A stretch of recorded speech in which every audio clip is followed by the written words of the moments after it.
Welcome to the ROCA podcast. Hello and welcome to yet another episode of the ROCA podcast. Today we have with us Sherri Kapadia, a university student studying occupational therapy. Hi Sherri, how are you? I'm fine, thank you. How are you? Fine, Very thank good, you. very Thank you good. for coming here. Yeah. No, not a So problem. let's get right into it then. Yep. All right. So for the people that don't know what occupational therapy is, would you mind explaining what it is in an Yeah, easy of way? course. Yeah. So occupational therapy is about enabling and empowering individuals to do activities which are meaningful to them. So if I break that down for you a little bit, it's, for example, let's take someone who might have just had a stroke. Obviously their life is completely changed and there are many activities, small things like even going to the bathroom or showering, which they may not be able to do. And that's where the occupational therapist will come in and try and help them and try and rehabilitate them back to doing those activities. Another example is even in the mental health setting. For example, if you have someone who has suffered from severe depression, due to many circumstances, you might help them to do activities in the leisure domain. So you might help them to start exercising again and get a routine around exercise. So it's really about how activities can be therapeutic to people. Okay. And could you would you also maybe call it rehability, or is it similar to rehability? Yeah, it's definitely occupational therapists do work in the rehab domain. So lots of them work in sort of physical rehab settings. So that's sort of like when the person's come out of hospital and then they need to go to a rehab for a few weeks. So they definitely do work in that setting. And it basically is about getting people back to their normal lives, or if they do have an impairment or a condition which is lifelong and is going to be living with them for their whole life, it's about helping them sort of adapt to that new normal. Okay. Yeah. That sounds very interesting, Sherri. So why don't you get a little bit more into why it's so important and critical? And how come it isn't as well known as we'd think it would be? I mean, this sounds pretty important, so we'd expect it to be pretty well known. How come it isn't? Yeah, I mean, you're definitely right when you say that. Loads of people don't always know what an occupational therapist is, and we're always called OTs, it's abbreviated. And yeah, even when you do, people think it's occupational health jobs, so they think I go into workplaces and make sure that it's safe. So it's definitely a really underknown profession. I'm not sure why. I think it could because it's really, really new. And it basically looks to be a little bit different from the sort of medical professions. So it's very holistic, whereas the medical profession is typically very reductionist. So what I mean by that is holistic means when you're caring for the person or you're looking at your client, you look at both their sort of mind, their physical, what they can do physically, and their family and what's around them. Whereas in the medical model, if you're treating someone, you'll treat them for the body part that they're impaired with. So you'll just reduce them to okay, their hand is hurt. How can we help their hand? So I think it's this very kind of new age of health coming in. So I think it's still very, very new. And I think that's probably one reason why it's not so known. But it is really important because I think we forget how important occupations are to our lives. Either of you two, if you were to undergo any kind of injury and you couldn't play sports, that would really probably affect your day to day and how you feel in your day. So I think it is really important because if you can't do what you love, in essence, you kind of lose that ability to want to live life.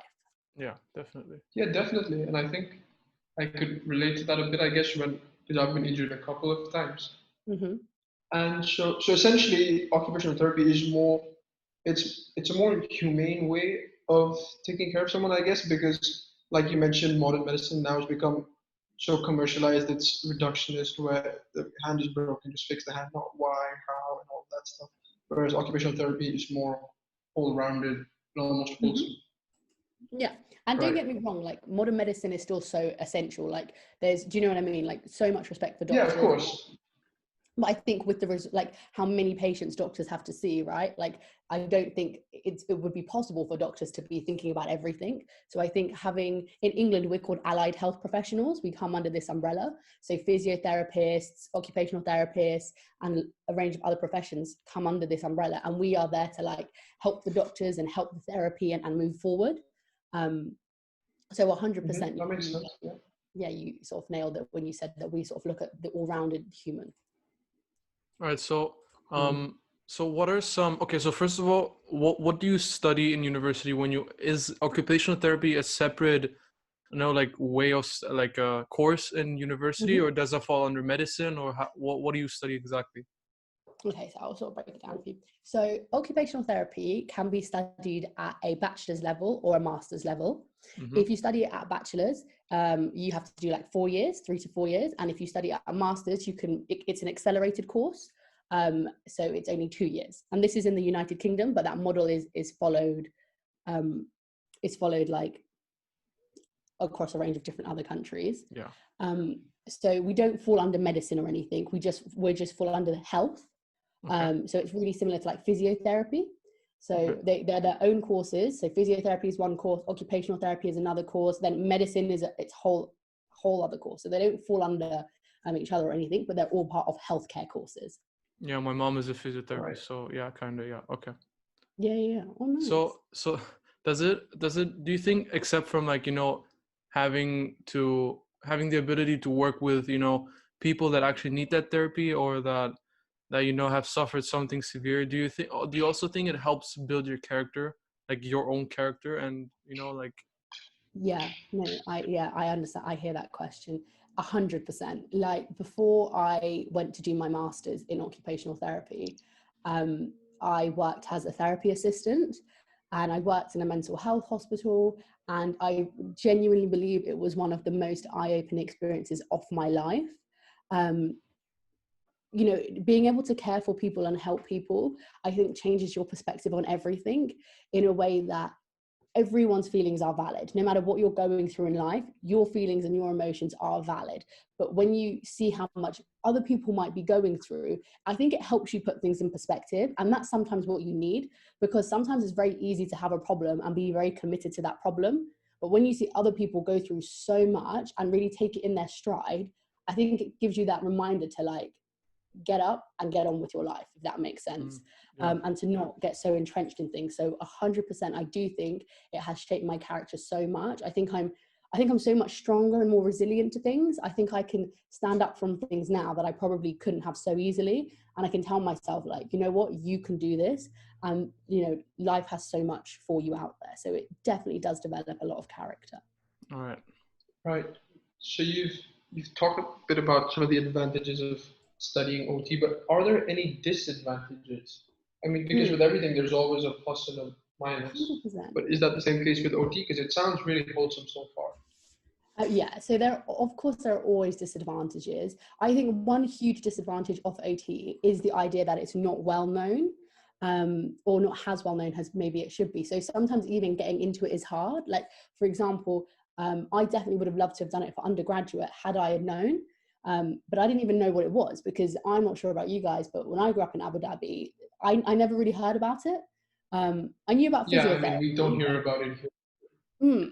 So I'd never heard about it. So, and even in England, it's not too well spoken about. So, it being unknown kind of means that I think sometimes there could be settings which need occupational therapists, but they've not yet developed the role yet. And it's still quite an emerging field. So you do have the barriers of people not really knowing what it is, or places not really wanting to have OTs in their systems yet. But luckily, in saying that, because it's not well known, not many people are OTs, so the job market is fairly good. Another disadvantage, I think, and I think this can sometimes be the biggest one, is that, like you say, OT is so wholesome and there's so much you can do with it. But like everything, you need money and you need resources, and you don't always have that. So you can go into a placement, for example, and you can start working with people, and then you can think, okay, I've helped this person, be able to take a few steps after they've had a stroke, for example. Now I want to help them develop what they do in their leisure time. And people are like, okay, we don't have the time or resources to do that, so you need to move on to the next client. And that's where it can be quite limiting. So I do think that like the sort of funding around OT, especially in the United Kingdom, I think everyone agreed could be a lot better. I mean, I wouldn't limit it to just the United Kingdom. I mean, no one knows what it is. I don't think anywhere. And so I think globally funding for OT could probably increase. But Yeah. so you mentioned earlier about how it's still not being accepted in some fields. So right off the bat, I can think of like maybe military sort of areas where the people could have faced a lot of trauma and they could use or they could benefit from having an OT. And so what other areas do you think an OT is required in?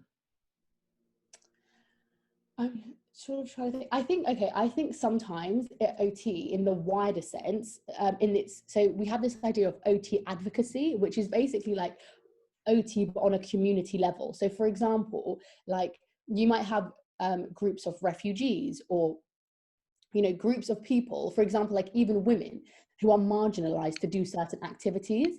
And sometimes it's very hard for OTs to get into those, to break into those communities and help advocate them to do the things that they want to do. Because that can be a role in OT. It can literally be trying to, speak up for people and try to help them access the occupations that they want to do. So whether that's, them being able to take part in some sporting activities or them being able to send their children to certain schools. And that can be really, really difficult because there is literally no funding for some of those marginalized groups. So that's sort of where the roles tends to get a bit diminished, I think. Right. So And it's not just an occupational thing, it could be on a community level too. Yeah, so like helping someone do an occupation isn't just an individual thing, right? Like it could be like a group of people who cannot do an occupation. Like I'm trying to think of an Yeah, I example. get it, yeah. You get what I mean, right? Yeah. so, because you said earlier you used to work in a mental hospital, and you like take care of those people like on a personal level, like you treat them, like you take care of them on the one-to-one level. Do you ever feel Mhm. like the job or like the job of an OT is demanding or exhausting, or do you ever feel like, do you know what I Mm. mean? Do you know what I'm trying to Yeah. say? No, I 100%. I hear you. I hear you. Yeah, I think what job isn't demanding in today's world? Like, literally, I'm sure you guys know, even at school, we have this crazy culture, right? Of like more than a 9 to 5. If you're not busy all the time, you're not doing enough. Hmm. So I think that also definitely comes into the OT world. And I think when you take care of people as well, like you want those people to succeed. Hmm. And I don't know, like, have you guys ever captained like a sports team and like you want Yeah. your team to win? Hmm. Mhm. And that's how you feel about your clients. Like you want them to win. And if you think, okay, they're not winning, they're not where they should be, or this hasn't worked, and we need to try something new. I think that can really get you down because you're like, oh, I just want to see them succeed.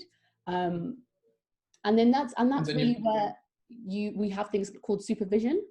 And it's a big thing in the clinical world where your managers and your supervisors and you sit down together and you talk about things as teams and you don't take it home. That's a really, really important thing in healthcare, no matter what you do, physiotherapist, dietitian, psychologist, you don't take home the burden Right. or the stress that you might be feeling. It's because it's never really a burden. It's more like the stress.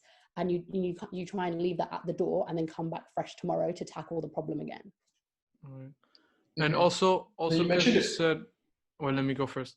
Because you said that it's not really well known in the UK, especially. Do you maybe know, I mean, you live in the UK, so you might know the best about UK. Is OT supported by, the health insurance? Like, do they pay, or do the patients have to pay for themselves there? No, so we're really lucky in the sense that the NHS does pay for occupational therapy and is part of the NHS. So OT is definitely ramping up in the United Kingdom. I know in America, because my course also certifies me to be a therapist in America, Mm-hmm. that they do have to sometimes go through the insurance and they have to meet a certain criteria. So I know that it can vary from country to country, but in the UK, you are covered by the National Health Service. Yeah. All right, all right. Right. I just wanted to ask, you mentioned earlier about how like there's really a major lack of funding. And so what do you think or how do you suggest that the government help like where do they get the funding from? Because at the end of the day, there's only so much you could raise taxes to raise money for funding, such as OT and other specialized healthcare. So, what do you think would be the best way to raise funding for it? Yeah, I mean that is such a hard question because like I think I think sometimes healthcare in general just lacks funding. So if I Mm-hmm. was going to suggest any way, I do think maybe like shifting in what the spending is on. Like, you know, we have a lot of spending in the military and in the defense. So one thing I could argue is, okay, maybe shift some of that spending more to healthcare, but obviously I probably don't understand the intricate details, and I'm not versed enough to talk about, you know, policy spending. Other ways that I think are really good though to tackle like sort of healthcare spending is if your employer, you know, has to insure you. I think that can be a really good way as well, so that, you know, if employers have to start insuring people who work, but you still have the NHS for people who don't work, or for people who whose employers Or can't unemployed or afford them. whatever. Yeah. Yeah, like to do something like that. I'm not sure if that's a very good answer, but I think sometimes big corporations who reside in the United Kingdom, they also have a responsibility to help the healthcare sector, because we're publicly funded. And I think some of them could give some of their profits to the NHS, considering their people still benefit so much from the service. Yeah, no, definitely. I don't think cutting funding for the military is it's not as possible as it is for probably corporates and big firms to just insure all their employees medically in all medical aspects. Right? Because sometimes they insure you for this but not that. And I think if they could insure everyone for everything, that would fix a large dent of the issue. Yeah, I think so. I think sometimes we forget how much private companies do have a responsibility, and it's not just a responsibility to care for the environment. It's, you know, it's more than that. They should be doing the environment at the minimum, and then they also have a responsibility to the employees and to the people whose countries that they also live in. Do you know what I mean?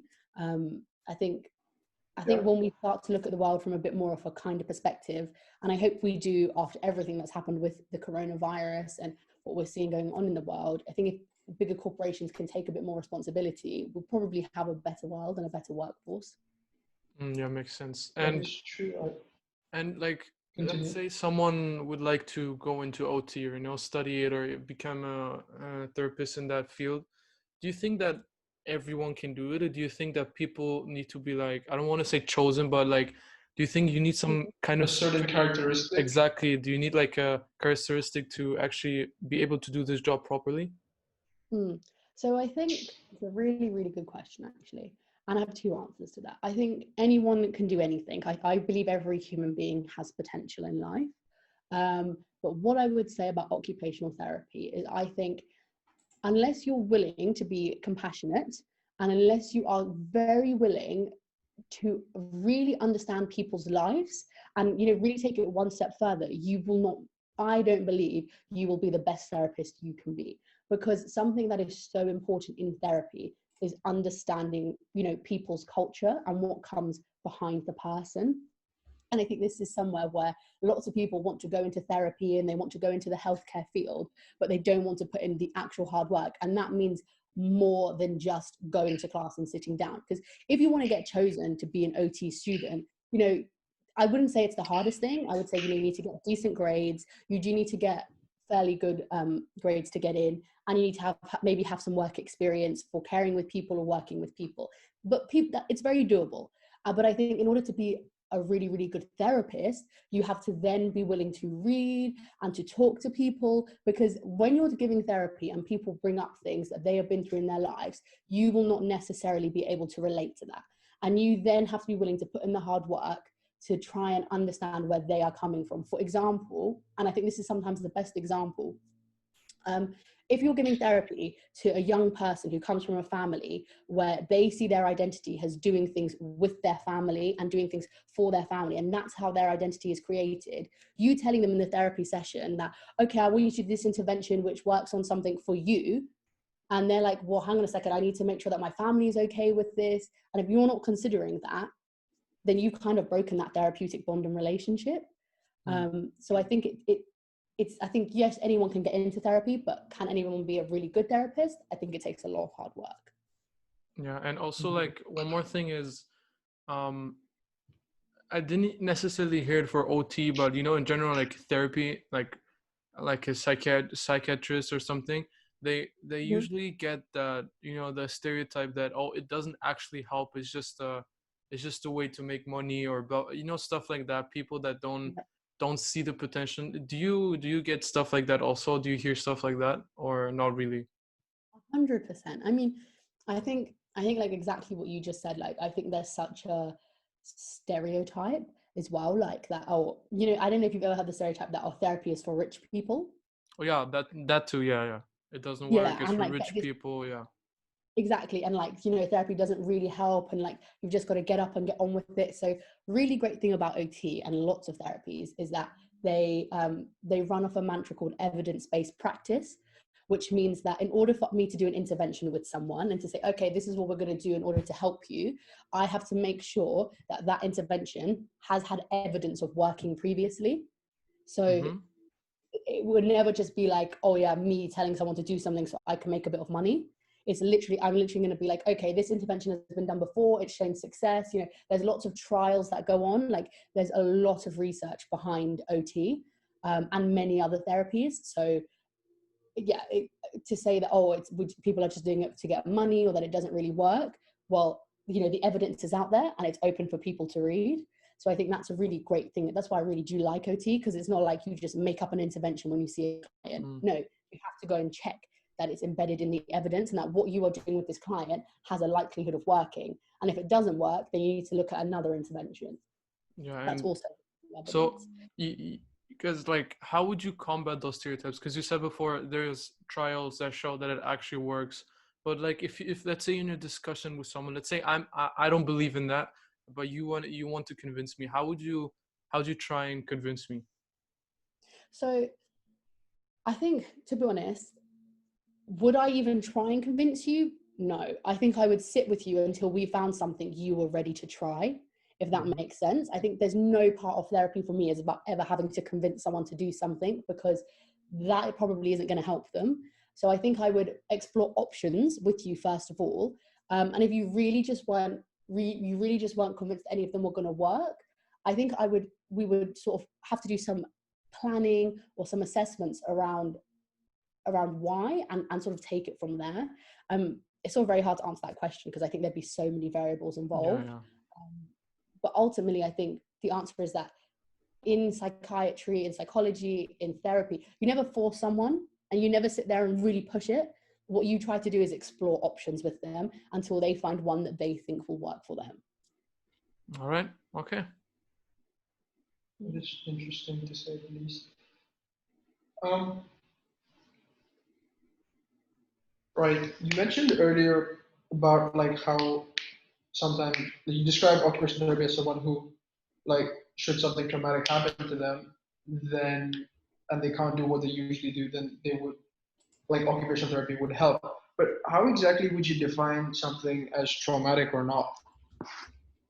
Because, so like, let me give you an example now. Say a high school kid, 15 or whatever, he breaks his leg and now he can't go for whatever team selections that he was going to do, and he's out for 6 months and he's missing out on some of the best, like, time of his abilities to play that said sport. Do you think that 15-year-old would benefit from occupational therapy? How would an OT approach a situation like that?